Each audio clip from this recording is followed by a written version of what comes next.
오늘은 5월 23일입니다. 여러분들이 어제 제가 함께 나누었던 말씀을 기억하시는지 모르겠어요.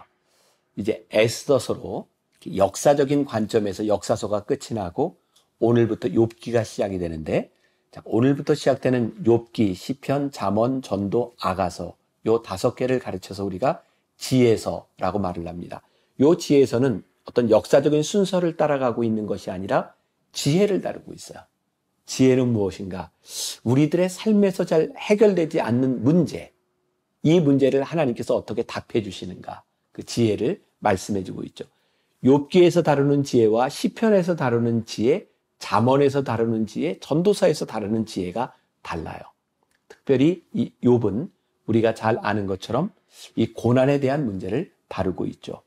오늘 욥기 1장부터 5장, 이 욥의 고뇌가 시작이 되는데, 욥이 고뇌할 수밖에 없는 이유는 무엇일까요? 우리가 잘 아는 것처럼 사탄이 와서 하나님과 이야기하고 하나님이 욥을 시험하도록 하시죠.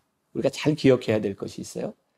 악한 이 시험, 이 악에 대한 문제가 하나님께로부터 온 것은 아닙니다. 그러나 하나님께서 허락하셨어요. 그러니까 우리들의 삶에도 역시 이 악, 고난에 대한 문제가 얼마든지 있을 수 있어요. 하나님께로부터 오는 것은 아니지만 하나님께서 허락하신 이 세상에서 우리들이 경험할 수 있는 거죠. 자, 욥에게 문제가 된 것은 사실 신앙의 문제가 아니었습니다. 여러분, 욥기를 쭉 보시면 하나님께 대하여 하나님을 부인하는 내용은 하나도 없어요. 하나님의 존재를 부인하지 않지만 욥이 고뇌하는 것은 무엇일까요?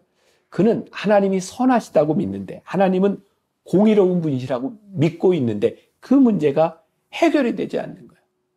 본인은 분명히 선한 사람, 의인이라고 생각하는데 어떻게 선한 사람에게 나쁜 일이 생기는가?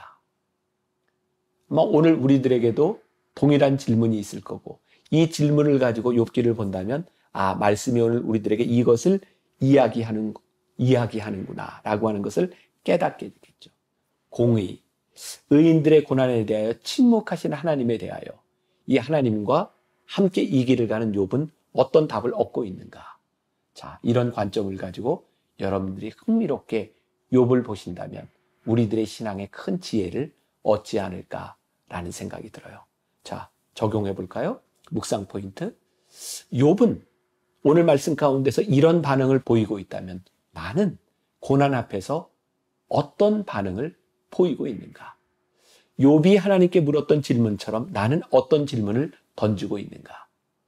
오늘 말씀은, 앞으로 며칠 동안의 말씀은 여러분들에게 답을 주지 않습니다. 여러분들은 계속 궁금해서 묻게 될 것입니다. 욥이 얻은 답은 무엇일까요? 마지막에 그 답을 찾게 될 겁니다. 기도하겠습니다.